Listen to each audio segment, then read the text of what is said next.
Ada Ibu. Ada ya, oke, sip. Baik, saya buka dulu perkuliahan pagi ini. Selamat pagi, Assalamualaikum warahmatullahi wabarakatuh. Waalaikumsalam warahmatullahi wabarakatuh. Selamat pagi, Bu. Ya, sesuai dengan yang saya sampaikan minggu lalu, hari ini kita akan bahas yang sudah kalian kerjakan ya secara mandiri, membuat dokumentasi teknis ya, resume untuk dokumentasi teknis itu ada apa saja gitu. Ada yang bisa share resumenya? Tidak ada penilaian ya, jadi ini kita konteksnya memeriksa progres kalian bekerja secara mandiri minggu lalu itu sampai mana gitu. Ya, jadi jangan takut untuk share karena kita tujuannya di sini kan untuk menambahkan. Ya, siapa yang mau share? Maaf Bu, boleh izin share? Boleh, boleh. Izin Silakan, share Haida. karena ya.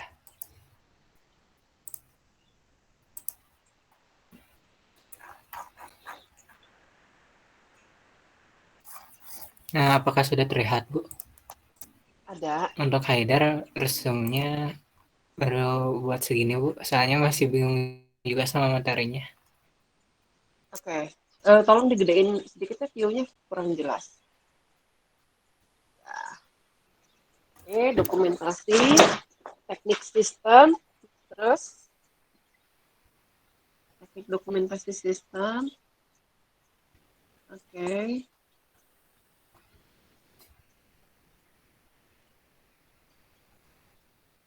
Oke, terus? Udah Bu, Sampai baru situ ya? segitu. Ya. Oke. Baik. Ada yang mau share lagi selain Haidar? Izin stop sharing ya Bu ya. Iya, silakan. Yang mau share lagi selain Haidar?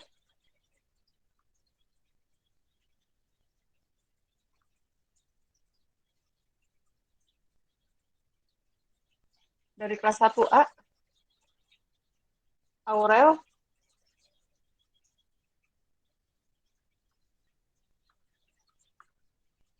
Aurel bisa share?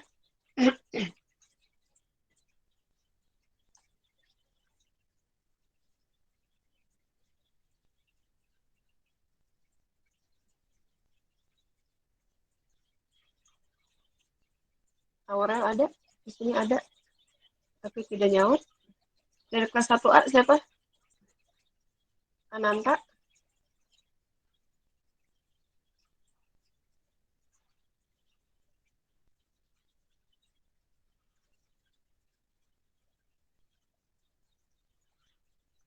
Ananta tidak ada juga? Halo, iya Bu? Ya, boleh Halo? Halo, boleh di-share hasil pekerjaannya minggu lalu?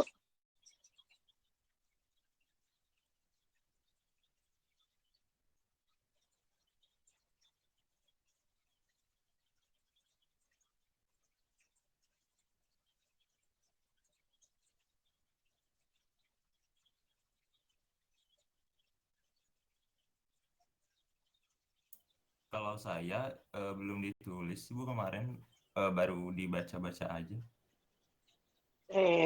Kan tugasnya adalah membuat resume. Kalau membuat resume pasti harus ada tulisan, harus ada luaran dong. Oh iya.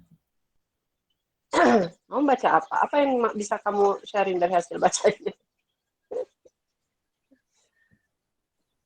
Selain Ananta, kelas 1A. Ini jangan-jangan kelas 1A semuanya cuma baca nggak? Nggak ada yang buat resume? Aprilia, Iya, Bu. mau share? Ibu maaf kalau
diagram relasi entitas, bagian alir dokumen, dan bagian alir sistem, bagian alir program, dan diagram tata letak catatan. Gitu.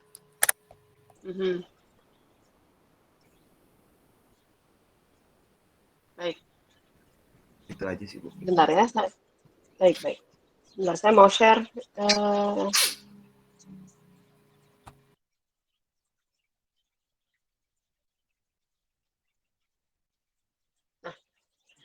ini adalah salah satu contoh ya. Salah satu contoh untuk dokumen teknis yang kita akan gunakan. Kalian pun nanti pada saat mengerjakan tugas akhir itu akan menggunakan dokumen ini sebagai salah satu bagian daripada dokumen tugas akhir, ya. Jadi SRS singkatannya ya, SRS Software Requirement Specification ini kita fokus untuk menceritakan atau mendeskripsikan spesifikasi dan requirement daripada software yang akan kita bangun. Ya. Nah, SRS ini bercerita tentang cakupan, tentang aplikasi yang kamu bangun itu harus bisa apa, bagaimana, gitu ya. Kemudian hal-hal yang tidak boleh, gitu. Dokumen-dokumen teknis ini kita gunakan yang sudah terstandar. Nah, siapa yang memberikan standar? Yang memberikan standar itu adalah salah satunya IEEE. Jadi nanti kalau misalnya kalian diminta untuk apa namanya?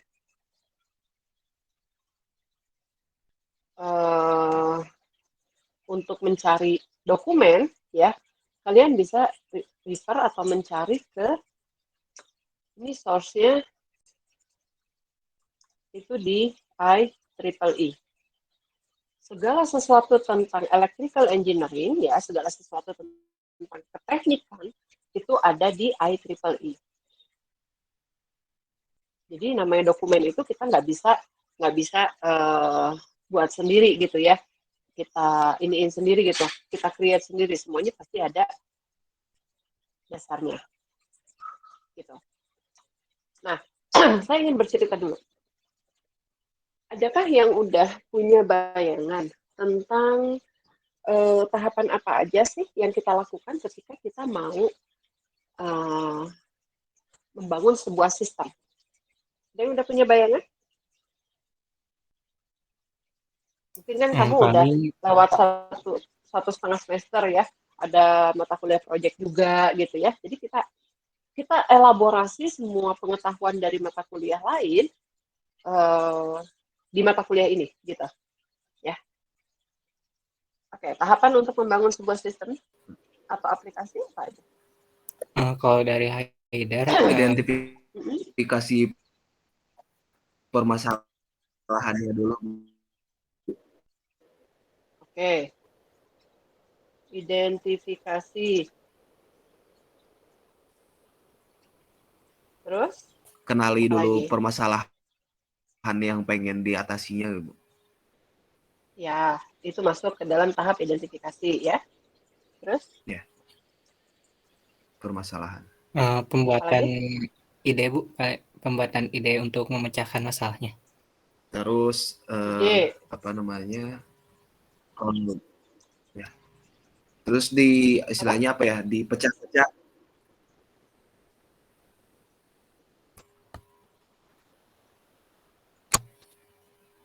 Putus-putus oke. Terus mengurai ini gitu, Bu, permasalahan itu jadi bagian-bagian yang lebih kecil gitu. Oh, cek. Masih udah lancar belum, Bu? Terus? Udah ada. Udah, oke. Jadi mengurai permasalahannya itu jadi bagian yang lebih kecil gitu. Jadi kecil-kecil. Oke. Itu masih masuk kategori sini ya. Udah kenal istilah SDLC? Software Development Life Cycle, Bu. Belum. Ya. Apa aja tahapannya?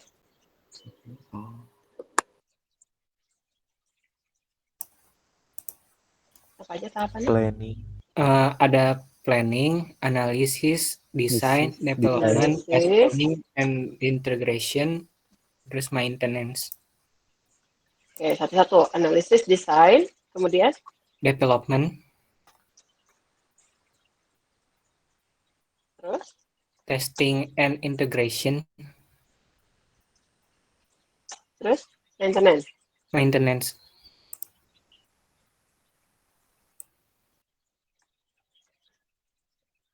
Oke, ini ya. Ini adalah tahapan dari software development life cycle. Oke, yang kita lakukan kemarin, ya, kita melakukan pemetaan permasalahan, kita melakukan wawancara, ya, kita berusaha untuk diskusi dengan pemilik permasalahan atau problem owner, itu ada di dalam tahap analisis.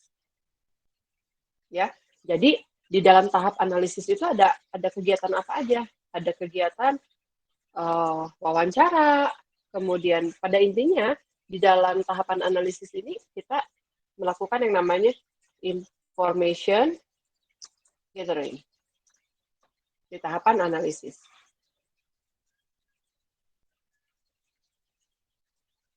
Ya. Information gathering itu bisa dengan cara apa saja? Bisa dengan melakukan wawancara, bisa dengan melakukan kuesioner, ya, dengan melakukan diskusi, dengan melakukan FGD. FGD tahu? Fokus group discussion. Ya. Segala sesuatu yang mau didiskusikan terkait dengan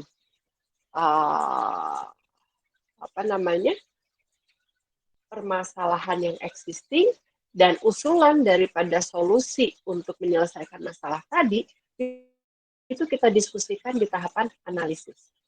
Ya. Kita nggak diskusi tentang masalah model ya. Jadi model SDLC itu ada banyak sekali. Nanti kamu belajarnya di manajemen proyek atau di sistem informasi. Itu di semester 3 dan semester 4. Ya. Tapi di sini kita preliminary dulu. Preliminary itu artinya apa? Kamu mengenal dulu istilah-istilah yang akan kamu gunakan nanti. Gitu. Ya, jadi jangan sampai nanti di semester 3 atau semester 4 kamu nggak kenal SDLC itu apa sih gitu ya. Model apa gitu, nggak tahu. Ya, preliminary-nya sekarang. Terus ngapain misalnya di masing-masing tahap itu ngapain? Ya. Kemudian luaran untuk masing-masing tahap itu apa aja gitu ya. Ini kita bahas sekarang. Ya. Jadi di tahapan analisis itu kita melakukan identifikasi masalah, kita melakukan pencarian ide atau solusi ya dengan diskusi dengan owner, diskusi dengan calon user. Nah, itu semua kita lakukan di tahapan analisis. Nah, pertanyaan berikutnya, ketika semua hal ini sudah kita lakukan, ya, kita udah wawancara, kita udah dapat keputusan nih, dapat kesepakatan nih bahwa solusi untuk permasalahan itu kita akan membuat aplikasi tertentu gitu ya, aplikasi X gitu misalnya. Semua itu harus kita tuangkan ke dalam yang namanya dokumen. Ya. Karena semua harus tertulis supaya ada buktinya gitu ya bahwa solusi itu memang sudah disepakati bersama-sama gitu. Ya. Maka kalau kita coba runut di tahapan analisis itu ada dokumen apa aja? Ada yang namanya RFP. RFP itu apa? Request for proposals. Siapakah yang mengeluarkan RFP? Sesuai dengan namanya, request for proposal ini dikeluarkan sama problem owner, gitu. Ya, jadi misalnya saya pemilik perusahaan nih, saya punya masalah untuk mengatur efisiensi dari kinerja masing-masing karyawan saya gitu. Nah, saya ingin dibantu dengan IT, maka saya akan bikin pengumuman. Pengumuman untuk apa? RFP, request for proposal. Ya, saya minta untuk para developer IT untuk mengirimkan proposal kepada saya untuk mengirimkan usulan solusi kepada saya sesuai dengan masalah yang saya alami. Ya, jadi RFP itu di dalam RFP sudah dijelaskan masalah yang saya alami itu apa dan saya butuh apa. Gitu. Nah, RFP ini akan dijawab dengan mengirimkan yang namanya proposal. Siapa yang mengirimkan proposal? Para problem solver. Gitu. Yang mengeluarkan RFP adalah problem owner, dijawab sama proposal, dikirimkan oleh problem solver. Problem solver artinya bisa banyak dong, bisa, gitu loh. Jadi kalau dalam simulasi kita kemarin, satu kelompok versus satu kelompok, ya udah nggak bisa nawar ya, udah nggak punya pilihan lain. Artinya solusi yang mau kamu tawarkan itu ya harus disepakatin aja sama-sama gitu. Tapi kalau misalnya di dunia kerjanya ya enggak, kamu sebagai problem solver itu akan bersaing dengan problem solver lainnya, dengan perusahaan-perusahaan lainnya. Bahkan mungkin dengan sekelompok orang gitu ya, bukan bentuknya bukan perusahaan. Tapi dengan sekelompok orang yang memang bekerja di bidang IT sebagai freelancer misalnya. Gitu. Nah, request for proposal dijawab dengan proposal. Ini belum sampai deal bahwa pekerjaan itu akan dikerjakan gitu ya. Nah, nanti kalau sudah deal, maka akan masuk ke dokumen kontrak. Sampai sini tahapan analisis apakah selesai? Ya, kalau kita pakai salah satu model, misalnya waterfall, ya, kamu search ya, namanya SDLC waterfall. Yang namanya SDLC waterfall itu kita selesaikan dulu satu tahap sampai selesai. Artinya di tahapan analisis segala sesuatu kebutuhan daripada user, kebutuhan daripada problem owner ini harus udah beres dulu semua. Ya, udah beres dulu semua baru bisa lanjut ke tahapan desain. Gitu. Ya.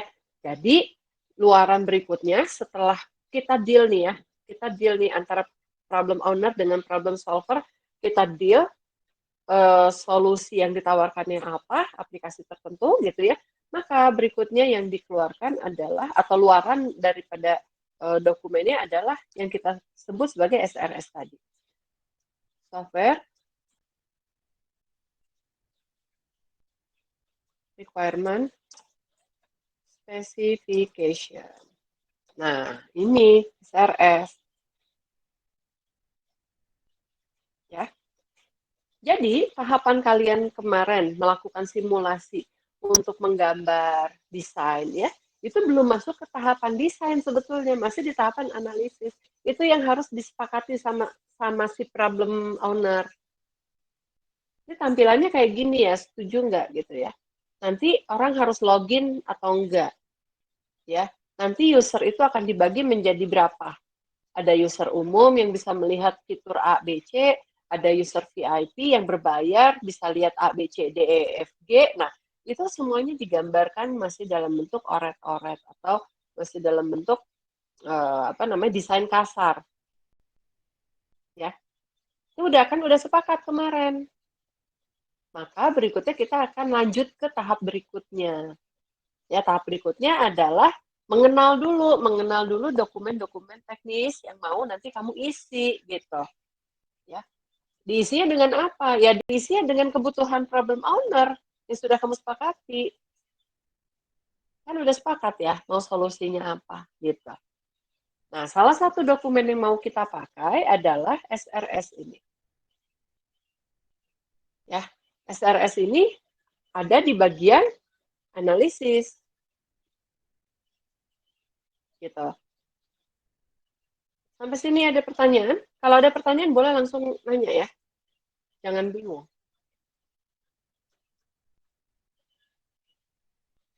Nanti bingung sama tugasnya. Kan saya jadi bingung, nggak nanya. Bingung tapi nggak nanya gitu.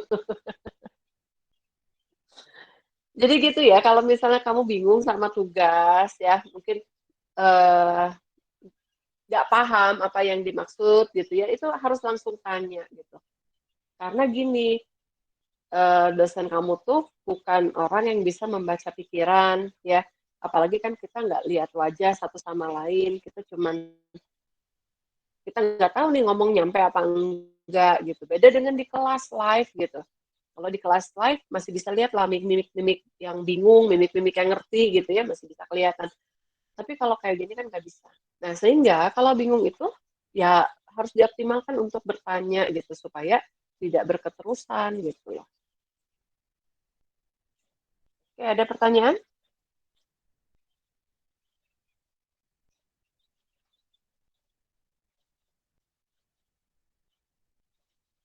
Sampai sini jelas? Oke. Ya Bu, mau nanya, kalau misalkan kita cari untuk dokumen kayak gini gitu ya Bu ya, kita cari contohnya dokumentasi teknis perangkat lunak juga berarti nggak salah kan Bu? Enggak. Nggak ya? Nggak salah. Benar. Oke. Karena Ya. sebelumnya Banyak kalau ya dokumennya. dari arahan Ibu kan dokumentasi teknis sistem informasi dan susah juga dapat contohnya gitu Bu. Tapi kalau tadi saya coba untuk perangkat lunak, oh ternyata banyak gitu bertebaran. Banyak. Jadi itu kan Oke. istilah aja ya, dokumentasi teknis aplikasi, dokumentasi teknis perangkat lunak, dokumentasi teknis sistem informasi itu kan semuanya sama sebetulnya. Yeah. Ya, hanya kata kuncinya aja yang mungkin dokumentasi teknis sistem informasi itu jarang digunakan, lebih seringnya adalah software atau perangkat lunak gitu. Oke, baik. Paham, Bu. Terima kasih, Bu. Ya. Nah, jadi dokumentasi teknis di masing-masing tahap ini itu ada banyak sekali. Di satu tahap aja ada SRS. SRS itu isinya juga lumayan, ya. Jadi kita coba lihat ya. Ini SRS ya, sesuai dengan template. Template-nya dari mana? Ambillah tadi.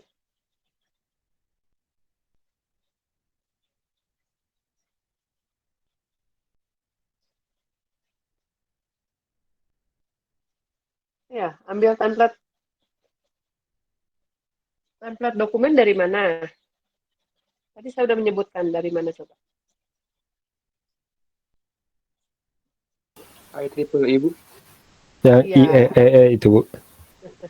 Iya. Ya, jadi semua template dokumen itu kita ambilnya dari IEEE. Ya. Nanti ada SRS, ada dokumen testing, ada dokumen desain, SDD ya, software design gitu, software development design, ada dokumen untuk maintenance, ada dokumen untuk desain pun macam-macam, tergantung kamu desainnya mau pakai apa gitu. Nah, kita akan gunakan semua dokumen itu kalau misalnya konteksnya kita mengerjakan sebuah proyek yang besar gitu. Ya, nanti real project yang besar itu salah satu luarannya bukan cuma kamu deliver aplikasi yang sudah jadi dan siap pakai, tapi juga dokumen-dokumen pendukung. Gitu. Apalagi kalau misalnya kamu mengerjakan proyek-proyek dari pemerintah misalnya, ya. Kalau proyek-proyek dari pemerintah itu dokumen lampiran pendukungnya itu lumayan banyak sekali gitu, ya. Itu lumayan banyak sekali. Nah, sekarang kita lanjut dulu untuk ke pekerjaan kalian, ya. Setelah selesai membuat gambar, ya, saya minta sebelum saya masuk ke SRS, saya minta satu untuk volunteer mempresentasikan gambar yang sudah dikerjakan supaya saya bisa nyambungin ke SRS. Siapa yang bersedia?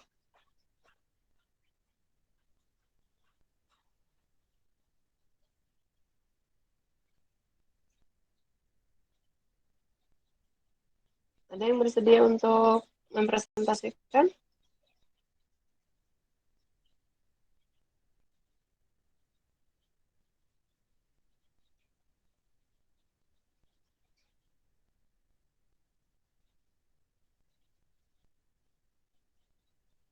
Ayo. Ya, biar nyambunginnya nanti saya naranginnya enak gitu, langsung ke SRS. Kelompoknya Uki mau ya? Kelompok saya, Bu. Heeh. Ini bareng sama kelompok ini ya juga, Bu. Apa? Iya kan satu dokumen kan, ya maksudnya Oke, itu yang udah kalian sepakati kan. oke atuh kalau gitu. Mau minta tolong sama Miftah sama atau Dias, pang bukain ininya dong, presentasinya. Ini saya takut nge-lag. Iya, tunggu sebentar.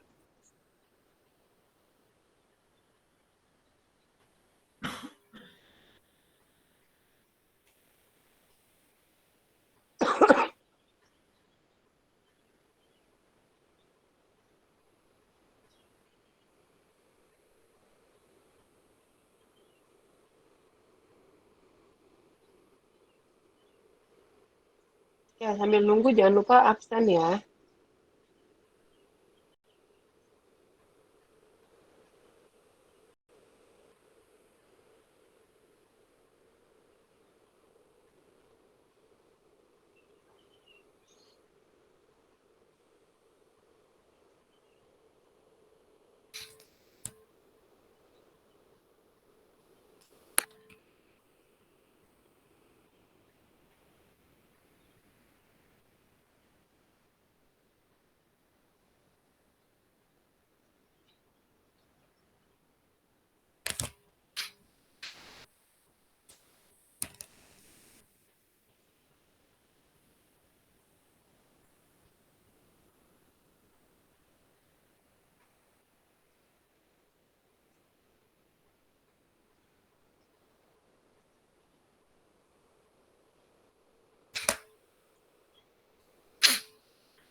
Oke, ini dari kelompok problem solvernya hadir Fatur, Arif, Hadir. terus ada ya. Oke, mungkin jadi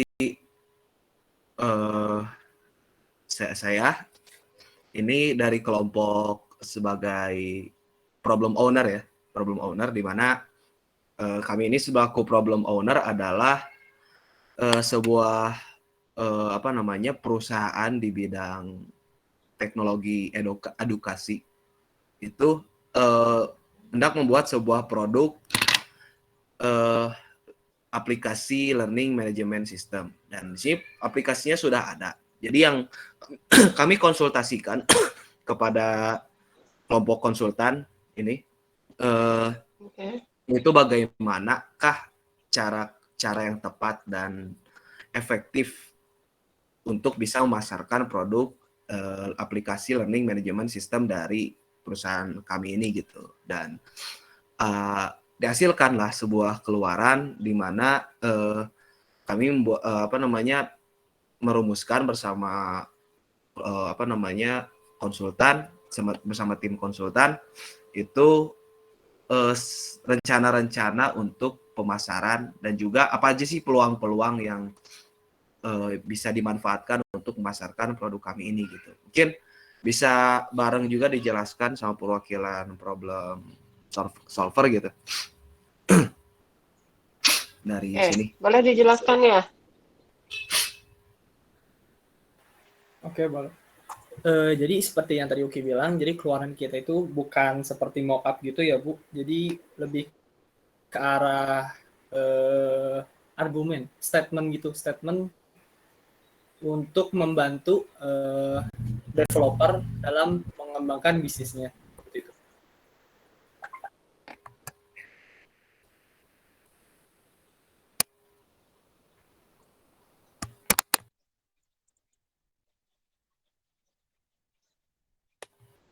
Oke, dari Fatur cukup berarti. Oke, jadi pertama ya tadi dihasilkan dulu apa sih konsultan itu membantu kita untuk menganalisa gitu ya beberapa aspek yang ada dalam bisnis kami ini gitu. Jadi yaitu yang pertama adalah keunggulan produknya, terus karakteristik pelanggan atau target pasar yang hendak kami tuju itu harus kita kenali gitu seperti apa. dan juga arah pengembangan bisnisnya mau kemana gitu, dan apa yang hendak kita kembangkan aspek-aspek dalam bisnisnya, dan lalu juga penerapan solusi-solusi berdasarkan aspek-aspek permasalahan yang dialami aspek tersebut gitu. Mungkin bisa scroll lebih lanjut, Dias, ke bawah.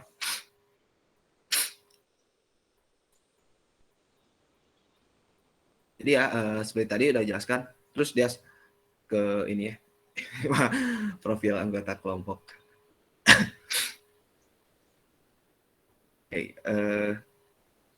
Oke, nah tadi ya seperti yang tadi dijelaskan dalam apa sih namanya summary-nya ya di sampul pertama itu.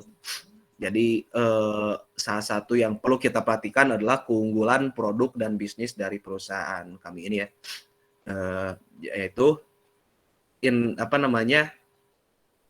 aplikasi ini kita namakan Index e-learning mobile apps. Jadi poin-poin keunggulannya ini kita bisa menjangkau klien di berbagai belahan wilayah Indonesia. Juga kita menyajikan fitur interaksi pembelajaran dua arah secara daring, lalu membuat tampilan aplikasi yang lebih user friendly dan sangat mudah digunakan baik oleh pengajar ataupun peserta didik. Kemudian pengumpulan pengguna lebih cepat, mudah dan efektif. Kemudian ada juga fleksibilitas dalam penambahan fitur dan fasilitas sesuai keinginan dan kebutuhan klien. Karena sesuai arahan dari tim konsultan, kita juga membuka istilahnya konsultasi dulu terhadap klien gitu, untuk mengenai fitur-fitur apa saja sih yang mereka sebenarnya butuhkan, sehingga bisa diperoleh kebutuhan yang tepat dan juga biaya yang istilahnya tidak berlebihan gitu. Kemudian ada penyimpanan berkas-berkas. Kami menyediakan fitur penyimpanan berkas-berkas yang dapat disusun dengan rapih dan aman dalam sistem yang terintegrasi, sehingga bisa mengamankan data dari pengajar ataupun dari peserta didik. Gitu. Lanjut. Dan juga ini karakteristik dari target pasar. Itu orang lembaga ataupun pihak-pihak mana saja sih yang sebenarnya membutuhkan ataupun bisa ditawarkan produk kami ini gitu. Itu diantaranya ada sekolah atau penyedia kursus yang belum memiliki learning management system dan masih menggunakan cara konvensional di pandemi ini. Jadi misalkan karena kemarin ada pandemi corona gitu dan ini saat yang tepat juga untuk menawarkan produk kami gitu kepada lembaga-lembaga pendidikan yang terancam aktivitasnya karena pandemi, dan juga ada pihak lain yang sekolah yang sudah memiliki learning management system namun masih ikut dengan LMS yang dibuat oleh pihak instansi pendidikan yang lain. Dan di sini ya berarti instansi yang lain itu adalah kompetitor gitu ya dari perusahaan kami, di mana kami harus bisa menyajikan sebuah pelayanan yang lebih unggul dibanding kompetitor. Lanjut. Kita bersama tim konsultan juga mendiskusikan arah pengembangan bisnis, di mana kami hendak mengembangkan pasar dari sisi produk, di mana kita hendak memperbanyak varian produk aplikasi untuk dibuat dan dikembangkan dan dipasarkan. Jadi ini untuk pengembangan perusahaan ya. Jadi tidak hanya bertujuan untuk mengembangkan aplikasi yang kami konsultasikan, melainkan pihak konsultan juga menawarkan arah pengembangan untuk perusahaan itu secara umum gitu, gak hanya untuk satu produk, dan juga mengembangkan untuk produk indeks e-learning mobile apps ini. Konsultan juga memberikan arahan untuk mengembangkan inovasi model dan interaksi pembelajaran dari aplikasi tersebut. Lalu juga ada mengembangkan dari sisi sistem penjualannya, yaitu membuka tim, agen-agen, dan sejenisnya di seluruh Indonesia supaya pemasarannya bisa lebih besar dan juga bisa menjaga kualitas pelayanan dan distribusinya gitu. Lanjut. Dan inilah penerapan solusi gitu ya, berdasarkan arahan dari tim konsultan, yaitu kita mengadakan survei secara umum kepada istilahnya kelompok-kelompok yang calon atau prospek target pasar kita. Itu ya, seperti lembaga-lembaga pendidikan ataupun lembaga yang menyediakan kursus. Lalu ya data-data tersebut itu bisa kita peroleh gitu kan. Mungkin nanti bisa diperoleh keluhan apa ataupun tujuan apa sih yang hendak mereka capai gitu dalam dalam kegiatan kursus atau pembelajaran yang mereka adakan. Lalu berikanlah sebuah presentasi keunggulan dari produk ini dan juga bisalah permasalahan-permasalahan yang diperoleh dari hasil survei mereka itu kita coba trial nih dalam aplikasi kita, lalu dikasihlah sebagai sebuah bentuk promosi gitu. Kita kasih coba free trial nih kepada lembaga-lembaga tersebut yang kita targetkan menjadi konsumen kita gitu. Dan lalu kalau ketika mereka sudah berminat dan hendak berlangganan gitu kan, dan untuk mempertahankannya kita bisa memberikan diskon atau promosi gitu terhadap ini. Mungkin itu sih pemaparan ya. Kami dari kelompok B7 dan A7 ya, kalau nggak salah. Lupa lagi. Oh iya betul, kelompok 7. Ini kayaknya kamu masih harus mengerjakan untuk membuat mock-up-nya, tampilannya seperti apa. Nah, karena untuk melihat requirement yang dibutuhkan daripada software yang mau dibangun, itu gambaran yang salah satu yang paling mudah adalah dengan membuat mock-up dulu. Jadi nanti dari mock-up itu bisa kelihatan yang dibutuhkan sama software kamu itu seperti apa gitu. Kalau dari sini kita loncat ke membuat SRS itu agak susah. Kenapa? Karena barusan yang dipaparkan itu lebih kepada semacam promosi paparan bisnis gitu. Jadi belum masuk ke komunikasi teknisnya gitu. Nah, komunikasi teknis itu salah satunya kan dengan membuat gambaran. Ya, gambaran desktopnya. Jadi nanti aplikasi halaman depannya seperti ini, ya. Yang login itu ada berapa jenis. Kemudian kalau login sebagai user itu tampilan berikutnya apa, pilihannya apa gitu. Nah, itu yang diminta digambar sebagai mock-up pada tugas sebelum UTS. Ya Bu, jadi waktu itu tuh kelompok kita tuh kan udah nyajiin ya permasalahannya tuh emang sejak awal kita mengajukannya adalah emang di sisi pengembangan bisnisnya, dan kita nggak tahu gitu kalau ternyata kalau keluarannya ini adalah harus berupa software gitu loh Bu. Jadi karena kami mikirnya yang penting ada komunikasi yang berjalan dengan baik antara problem owner dan problem solver sehingga bisa dihasilkan output gitu yang jelas dan bisa membantu penyelesaian masalah gitu. Hingga jadi kita gak terpatok permasalahannya berarti harus output juga berupa software gitu. Jadi kita gak kepikiran itu gitu Bu waktu itu. Iya nggak apa-apa, karena kan emang masih berprogres kan sampai nanti UAS ya memang masih terus bergulir gitu. Kamu pengerjaan ini akan terus berlanjut, ya. Jadi untuk kelompoknya UKI ini belum bisa saya gunakan untuk contoh menerangkan ke SRS. Kenapa? Karena belum ada mock-up-nya, gitu ya. Iya Bu. Jadi nanti kamu dengan kelompok sih, Bu. Ya dengan kelompok temennya gitu ya, problem owner dan problem software solver itu harus diskusi lagi untuk membuat mock-up-nya ya. Oke, siap. Ya, terima kasih Uki, terima kasih Dias. Oke, ada kelompok lain yang udah buat mock-up?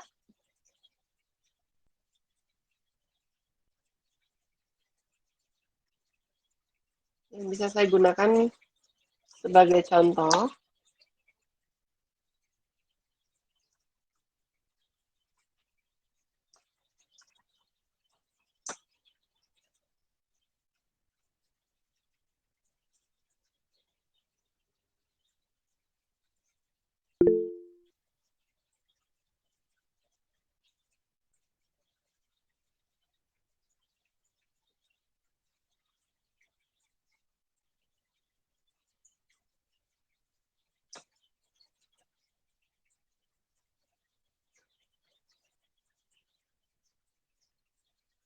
Rofi, silakan.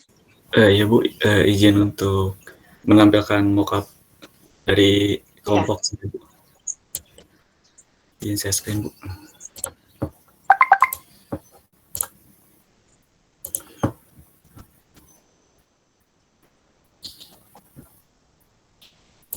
Oh. Apa udah terlihat, Bu? Ya, udah ada. Nah, jadi ini, Bu, Good. untuk Oke. mock-up-nya ini. Jadi buat topik dari problem owner-nya itu dari bendahara ya, Bu. Tingkatnya itu untuk siswa SMA gitu. Jadi saya dan kelompok B8 juga mendiskusikan gitu. Terus saya mengusulkan juga aplikasi kayak expenses tracker gitu. Jadi Bu, untuk interface Oke. awalnya kayak gini. Jadi si bendaharanya itu diminta username sama password gitu. Terus untuk fitur akunnya ini juga ada setting, help dan logout juga. Oke, Kemudian kamu ceritanya gini. Ini dari tampilan awal, ini kemudian kemana? Kamu harus login atau sebagai user baru itu harus sign in. Nah, kalau dari sign in, kemudian masuk kemana? Ke fitur account? Apa gimana gitu? Itu yang diceritakan. Enggak, Bu, kalau misalkan login langsung ke ini, Bu, ke menu. Ini tampilan menunya. Kalau misalkan ke fitur account ini, nanti tampilannya itu bakal kayak gini, Bu. Saya lupa buat yang tampilan sign-in-nya nanti itu dibuat. Oke, jadi belum ada ya? Iya, Bu. Buat yang sign-in-nya itu penggambarannya itu masih belum ada. Oke. Jadi ini untuk semuanya ya. Asumsinya untuk kelompoknya Rofi ini berarti semua yang login di sini itu sudah terdaftar. Ya, karena halaman daftarnya dia belum buat. Nah, dari login kemudian masuk ke sini, Bu, langsung ke menu. Nanti waktu menu. ada menu hamburger ini nanti tampilnya bakal kayak gini gitu. Oke, begitu klik profil atau fitur account baru keluar yang tengahnya. Ya, Bu, yang ini langsung ke sini, Bu, ke fitur account. Oke. Terus? Nah, terus kalau misalkan dari menu milih ke iuran mingguan, nah ini, Bu. Nah, nanti bakal ada entry data gitu, Bu. Di sini udah ada entry data untuk pilihan iuran mingguan. Ketika ada siswa yang membayar iuran mingguan, karena per minggunya itu udah dipatok gitu. Jadi cuman entry datanya itu absen, nama, dan pembayaran minggu ke berapa gitu. Jadi intinya cuman checklist doang gitu. Karena nominalnya itu udah ditentuin. Nah, terus kalau misalkan ke keuangan kegiatan dan sekolah gitu pilihan menunya, nah, tampilnya bakal kayak gini, Bu. Nanti ada entry data pilihan keuangan. Ini masukin keterangan kegiatannya apa, terus absennya nomor berapa, terus nama. Nah, ini jumlah pembayarannya karena ketutup ini. Ini yang di nominal. Ini untuk pengeluaran berarti ya? Iya, pengeluarannya, Bu. Oke. Kalau yang ini? Yang ini, yang Bu, untuk kanannya? Ini pengeluaran dan pemasukannya itu ini tampilannya gitu, Bu. Jadi apa yang udah rekapitulasi ya? Rekapitulasinya itu dari iuran mingguannya itu ada di sini nanti. Terus buat keuangan juga nanti ada di sini tanggal, debit dan atau kreditnya juga udah ada. Mungkin paling segitu dari kelompok kita 8 dan 8B. Walaupun ada pasti ada kurangnya ya, kayak tadi register, kemudian kenapa untuk yang input keuangan iuran mingguan itu pembayaran minggu ke-nya harus diisi. Ini memungkinkan untuk redundansi, ya. Kan bisa dicek dia pembayarannya untuk yang keberapa, minggu keberapa, bulan apa gitu. Kalau diisikan secara manual sebetulnya berpotensi untuk double, ya, karena tidak ada pengecekan ke database. Tapi nggak apa-apa, it's okay. Itu konteksnya kan karena kita masih di apa namanya, di semester awal ya. Jadi hal-hal seperti itulah yang justru dipancing untuk kita memikirkan gitu loh. Kalau misalnya pembayaran minggu ke-1 ini di entry, bisa mungkin double nggak? Kalau misalnya memungkinkan double, berarti harus seperti tadi. Kan jumlah pembayarannya sudah fix segitu. Berarti untuk pembayaran minggu ke-nya itu juga harusnya bisa ngambil dari database gitu ya. Oh, Nah, iya. sampai situ sebetulnya kita bisa dengan mudah untuk melihat requirement specification daripada software yang mau dibangun. Ya, requirement specification dari yang software yang mau dibangun itu yang pertama, kita identifikasi apa paling gampang. Identifikasi aktor. Aktor itu siapa? Aktor itu adalah orang yang terlibat secara langsung maupun tidak langsung terhadap aplikasi. Nah, dari aplikasi yang mau dibangun, maka kita bisa simpulkan bahwa aktornya siapa? Siswa itu Bu yang berjabat jadi bendahara Bu. Oke, bendahara. Padahal di situ ada aktor tidak langsungnya. Aktor tidak langsungnya siapa? Orang yang bayar kan? Iya Bu. Nah, ini bisa jadi fitur baru nih gitu ya. Bisa jadi fitur baru untuk user yang baru. Jadi user itu bisa jadi dia bendahara, bisa jadi dia adalah siswa, ya, bisa jadi mungkin guru. Kalau misalnya guru mau melakukan pengawasan penggunaan keuangan kas kelas, ya boleh-boleh aja kan? Iya Bu, Ya. karena Jadi aplikasinya juga itu transparan gitu, bisa dilihat oleh siswa yang lain gitu. nah begitu. Jadi dari situ, oke.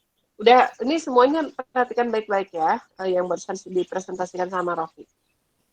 Sekarang ditutup dulu presentasinya, saya mau share Oh iya Bu. kembali ke SRS. Terima kasih Bu atas saran dan ini.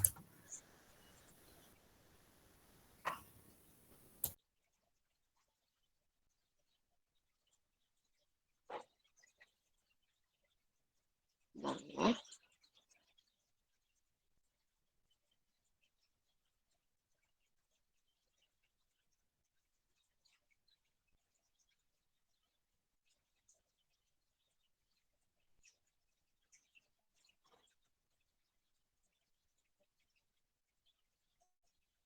Nah, sudah terlihat ya.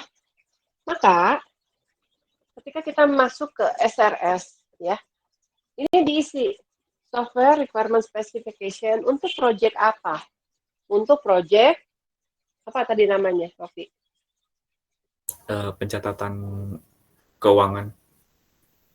Pencatatan keuangan kas misalnya gitu ya. Atau project cash flow gitu ya. Nah, masuk ke sini, ke dalam dokumen. Di dalam bab introduction, kamu jelaskan purpose atau peruntukan, ya, peruntukan dari produk yang mau kamu usulkan itu seperti apa. Kasih deskripsi, ya. Aplikasi atau software pencatatan kas keuangan yang dibangun ini tujuannya untuk memudahkan para pemegang keuangan atau bendahara untuk melakukan pencatatan serta membuat pelaporan dan bla bla bla bla bla bla gitu ya. Jadi si purpose daripada aplikasi yang mau kamu bangun itu kasih gambarannya di sini. Ya, kasih gambarannya di sini. Oke. Kemudian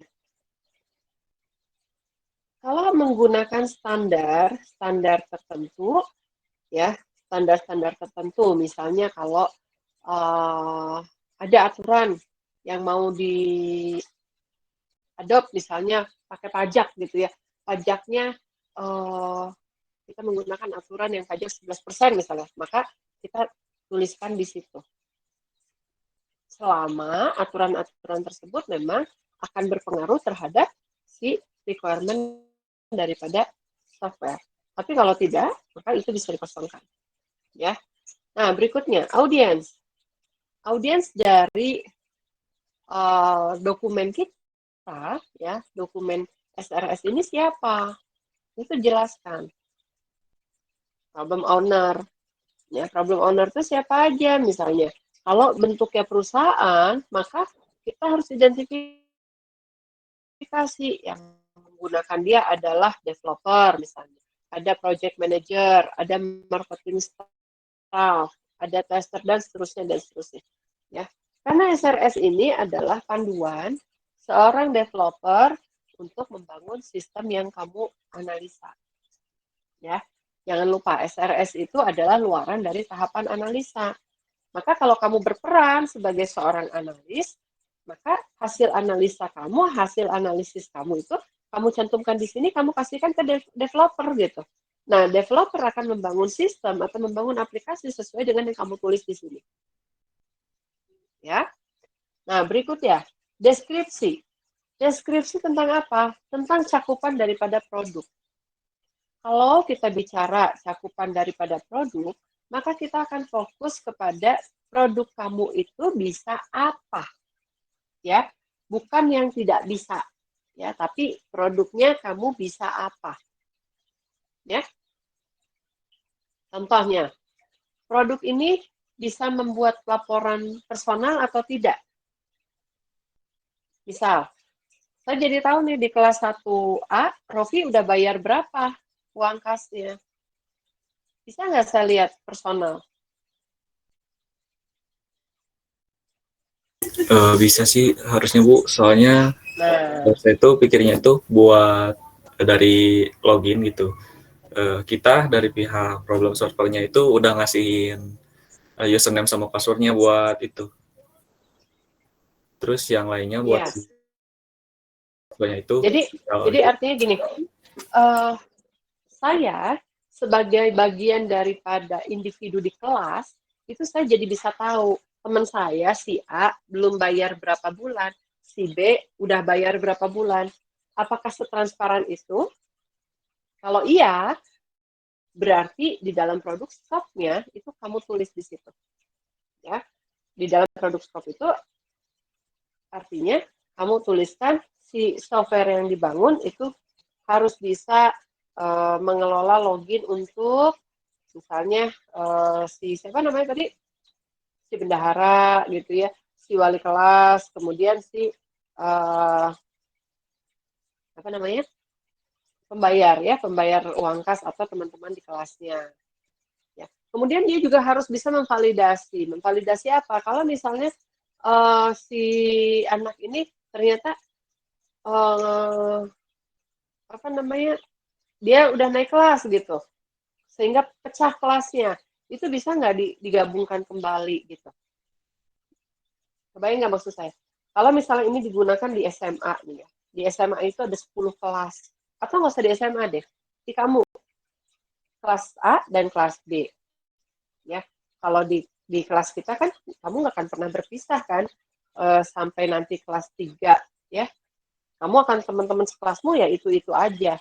Tapi untuk beberapa kasus memungkinkan kan dibaur ulang gitu. Jadi setiap naik kelas itu dibaur, dipecah. Naik kelas, dipecah. Nah, bagaimana treatmentnya atau bagaimana perlakuannya jika ternyata ada keadaan memecah kelas tersebut? Apakah tetap bisa melakukan pencatatan, tetap bisa melakukan tracing, atau tidak? Ya, jadi di dalam produk scope ini, kamu ceritakan tentang cakupan produk. Atau kamu ceritakan secara deskriptif, boleh poin per poin, bahwa si aplikasi yang dibangun itu bisa apa, gitu ya. Nah, kemudian, kalau menggunakan referensi, boleh nggak pakai referensi? Ya, misalnya referensi aplikasi tertentu gitu. Tentu aja boleh. Ya, yang kita harus ingat adalah yang kita punya atau yang kita lakukan sekarang itu bukan semuanya betul-betul 100% hasil pemikiran kita. Ya. Pasti udah ada orang yang melakukan itu sebelumnya. Gitu. Jadi kita harus punya referensi, kita harus punya dasar. Ya, kita berangkat dari mana, ya kita berdiri dari posisi yang mana, berangkat ke mana, ya itu kita harus sudah punya. Ya. Nah, sampai situ baru masuk ke dalam deskripsi secara lebih mendetail. ya. Perspektif daripada produk, ya. Nah, perspektif produk ini kita harus gambarkan dalam bentuk diagram, ya. Jadi tadi barusan di awal pertemuan, hasil dari membuat resume dokumentasi teknis, ya, itu adalah lebih mengenal diagram-diagram, ya, itu bisa kita pakai di sini, ya, kita pakai diagramnya untuk apa? Untuk menggambarkan misalnya hubungan antara aplikasi dengan si user, atau misalnya hubungan antara halaman aplikasi dengan database, ya, atau dengan halaman lainnya, ya boleh aja digambarkan, ya, di dalam produk perspektif ini. Oke, berikutnya adalah produk function. Ya. Saya tegaskan kembali bahwa konteksnya di sini kita mengenal, ya, kita mengenal SRS sebagai bagian dari dokumentasi teknis yang harus kita pakai. Jadi kamu harus mengenal fungsi masing-masing bab dan subbab, ya. Nanti lebih seriusnya kamu akan kerjakan di dalam tugas akhir. Itu lebih seriusnya. Bukan berarti di tugas ini kamu nggak usah serius, ya. Justru di sini fondasinya gitu. Jadi kamu udah mengenal dulu gitu. Nanti latihan berikutnya di tugas project, baru kemudian di tugas akhir, ya. Nah, berikutnya, ya. Kenapa tadi kita atau saya sempat menyebutkan kita identifikasi dulu aktor atau user-user yang akan terlibat. Ya, karena di dalam SRS ini juga diminta, ya, user classes dan karakteristik. Kita identifikasi dulu nih user-user yang mau pakai aplikasi kita siapa aja,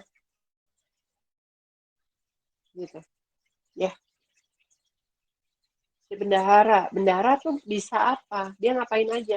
Dia mendaftarkan siswa, kemudian dia mengidentifikasi, dia menerima pembayaran, dia mencatatkan pembayaran, dia mengirimkan notifikasi, ya, notifikasi terima bayar atau notifikasi belum bayar lewat aplikasi, atau seperti apa. Jadi ketika kita melakukan analisis itu, sebetulnya kita harus gambarkan atau apa namanya? Kita harus memainkan role play kita sebagai bagian dari pengguna aplikasi. Ya, itu lebih mudah.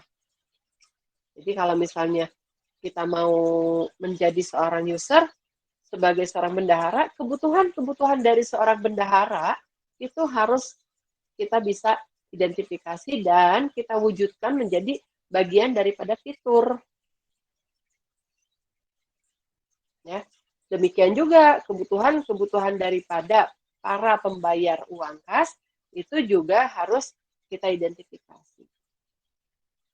Mau nggak misalnya uang kas kita tidak ke tracing gitu ya, tidak terekap, ya nggak mau lah, walaupun hanya 2.000 ya, tapi kan tetap aja nggak mau gitu.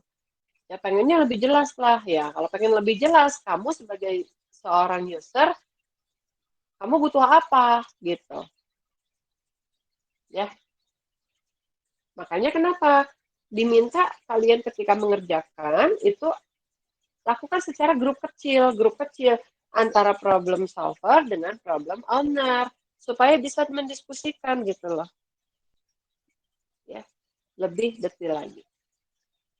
Oke. Nah, operating environment. Aplikasi yang mau kamu bangun itu mau berjalan di environment seperti apa? Ya, platformnya bagaimana? Operating sistemnya mau apa? Oh, kita mah mau pakainya iOS dah gitu ya. Oh, gitu ya. Versi sekian. Nah, atau seperti apa? Android aja deh, Android versi sekian. Ya boleh-boleh aja. Atau kita mau bikin versi desktop ya, udah nggak zaman ya. Apa-apa sekarang udah mobile. Nah, itu didiskusikan dan dituliskan operating environment yang mau kamu gunakan. Gitu. Ya. Berikutnya adalah implementation constraint, design and implementation constraint.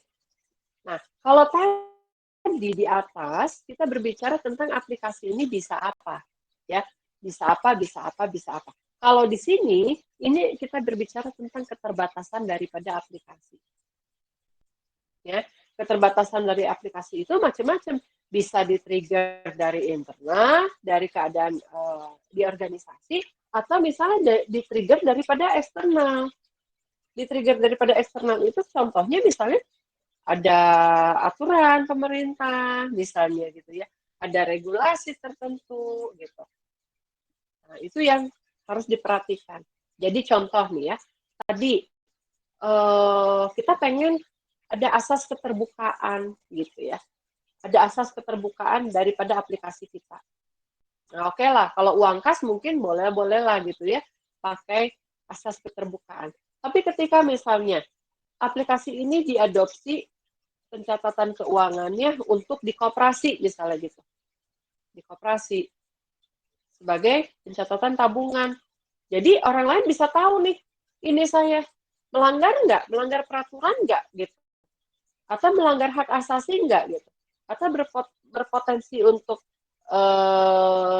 melanggar hukum atau tidak gitu. Tentu saja gitu kan. Yang namanya buku tabungan itu kan sifatnya private and confidential. Siapa yang membuka ke publik, orang yang tidak berhubungan gitu ya, membuka ke publik, maka itu akan masuk ke dalam kategori kriminal. Masuknya apa? Illegal access. Nah, hal-hal seperti itu berarti tidak boleh dijalankan di aplikasi yang mau kita bangun, gitu. Ya, jadi yang boleh dibuka ke publik, yang boleh dilihat sama-sama itu adalah hal-hal tertentu aja. Nah, disitulah kita ungkapkan semua yang menjadi limitasi daripada si aplikasi.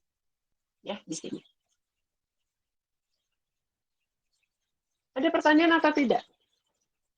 Sampai situ.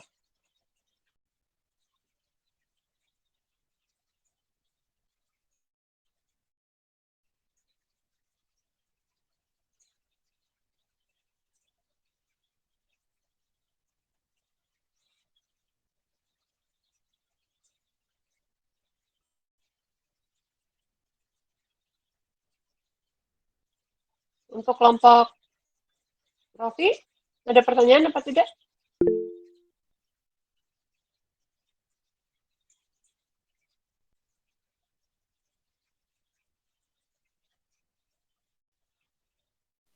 Saya ingin bertanya, Bu.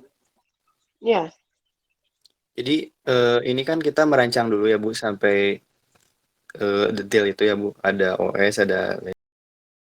Nah, apakah ini nanti hasil akhirnya kita emang benar-benar harus bikin aplikasinya atau hanya dari sisi konsepnya aja, Bu?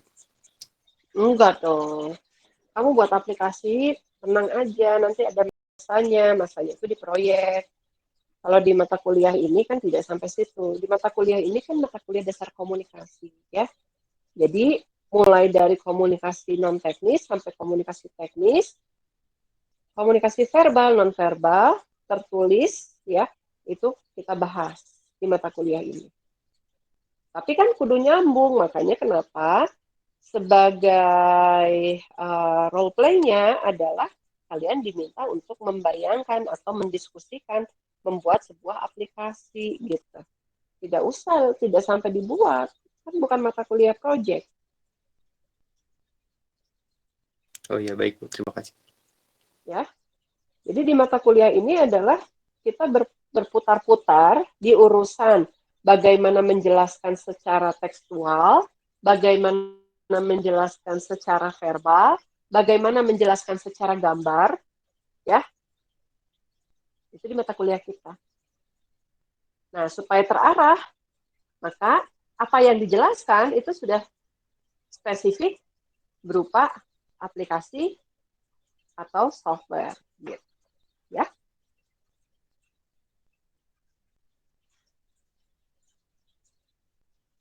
Nanti di mata kuliah project, di mata kuliah tugas akhir, nanti akan ada kok hasilnya kamu buat aplikasi. Ya, ada pertanyaan?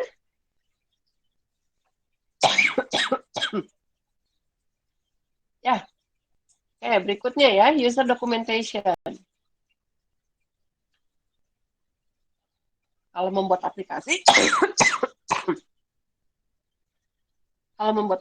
itu kan kita biasanya membuat yang namanya manual, ya, user manual atau user tutorial. Nah, itu harus kita buat nih. Nah, kita list di situ user dokumentasi yang kita buat apa aja komponen-komponennya. Apakah user manual, apakah tutorial, gitu ya, kita tulis di situ. Oke. Kalau pakai asumsi atau ada ketergantungan dengan dokumen yang lain atau dengan keadaan yang lain, maka dituliskan asumsi and dependensinya apa. Ya.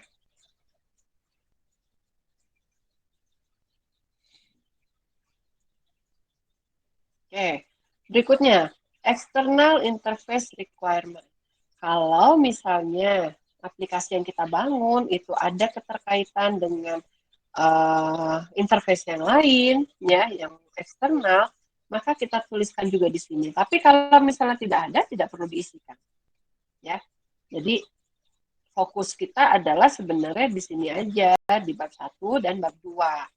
Kalau misalnya tidak ada keterkaitan dengan eksternal, ya.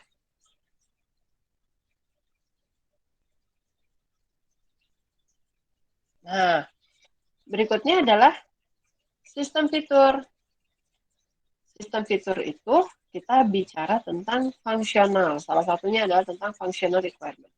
Functional requirement itu adalah bisa apa? Ya, biasanya itu di number, dikasih number. Ya, functional requirement 01.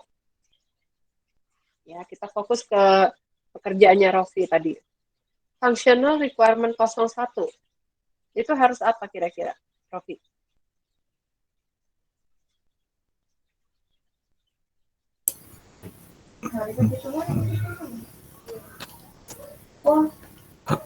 Harus bisa memasukkan data. Ya, data apa? Data berupa keuangan gitu, Bu. Ya, yang paling utama kan sebenarnya kamu harus di aplikasi harus bisa menginputkan data user kan. Iya, Bu. Ya, menginputkan data user berikut ininya gitu, dia bisa apa. Ya. Jadi inputkan user, kemudian yang berikutnya fungsi berikutnya adalah aplikasi harus bisa melakukan pencatatan, menyimpan pencatatan keuangan. Aplikasi harus bisa membuat laporan misalnya. Jadi saya bisa tahu laporan pembayaran kas bulan ini atau sampai tanggal segini itu siapa aja yang udah, siapa aja yang belum gitu ya. Kemudian aplikasi bisa memberikan reminder misalnya kepada siapa saja yang belum. Aplikasi harus bisa mengirimkan ucapan terima kasih kalau sudah bayar ya, dan lain-lain. Jadi ini kita betul-betul bicara satu fitur kalau di dalam bagian sistem fitur ini. Requirement 1 bisa ngapain, requirement 2 bisa ngapain, requirement 3 bisa ngapain. Jadi satu persatu. Jadi apapun yang kamu lakukan, kamu pakai aplikasi nih. Pada saat login, misalnya harus masukin data apa aja. Nama, misalnya, ya, nomor telepon, alamat, ya, kode pos, kartu kredit, atau apapun lah. Itu harus bisa dituliskan di sini. Requirement per requirement. Jadi, untuk membangun satu aplikasi seperti yang dipresentasikan Rofi tadi, itu bisa banyak requirement-nya gitu. Mungkin bisa 12 apa sampai 20 gitu, 12 sampai 20 requirement. Ya.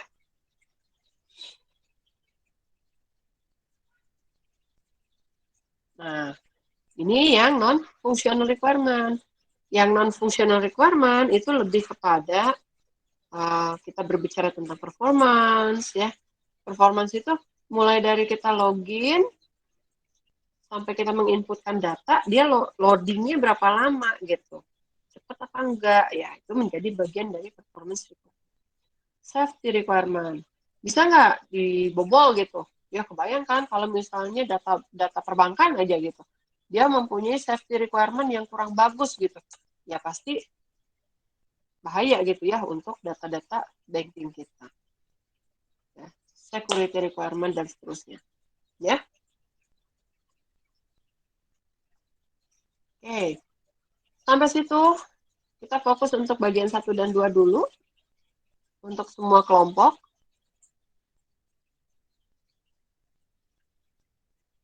Sampai situ ada pertanyaan atau tidak?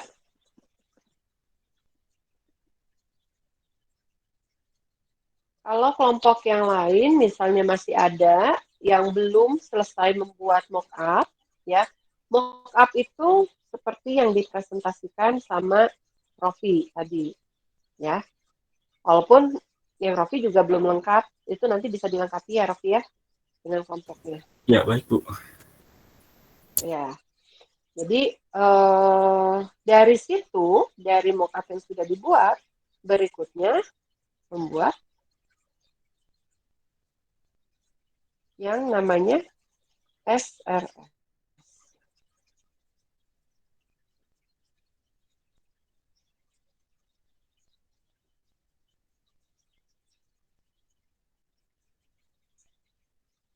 Ya. Ya, ada pertanyaan atau tidak?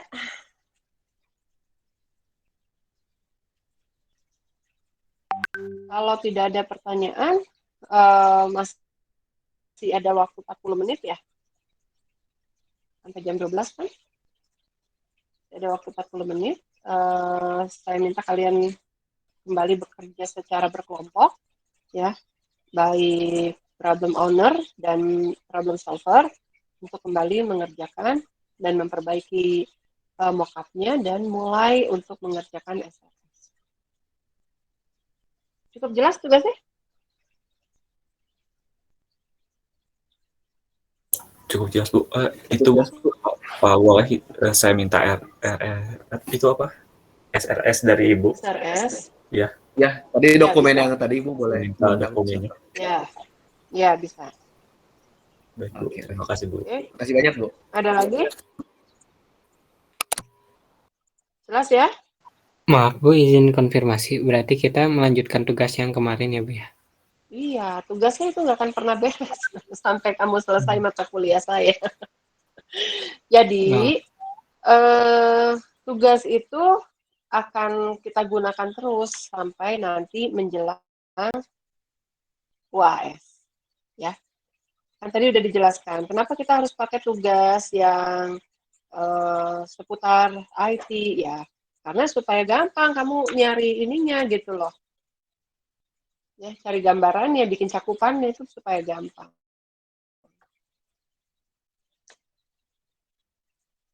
Oke. Clear ya? Ini kalau diam aja saya tuh bingung. Jelas apa enggak sih? Dari saya udah jelas Bu. Ya, udah. Perwakilan Cukup, Bu. 1A jelas Hilman. Apa? Kenapa Hilman? SRS nanti, Bu, apakah yang dominan mengisi penjelasannya itu dari problem solver, Bu? Sebaiknya dikerjakan bersama-sama. Jadi Ya. masing-masing memberi itu ya, Bu, saran mungkin ya, Bu, memberi pendapat. Iya. Kamu mengerjakannya bareng-bareng, ya. Baik, Bu. Terima kasih, Bu. Supaya semua pihak itu mengenal komponen-komponen atau bagian-bagian dari SRS, ya. Baik, kalau tidak ada pertanyaan, maka saya kembalikan kalian untuk bekerja secara berkelompok. Saya ingatkan kembali untuk jangan lupa absen. Pertemuan hari ini selesai. Terima kasih atas perhatian kalian semua. Waktu masih ada sekitar 40 menit. Silakan bekerja secara mandiri. Assalamualaikum warahmatullahi wabarakatuh.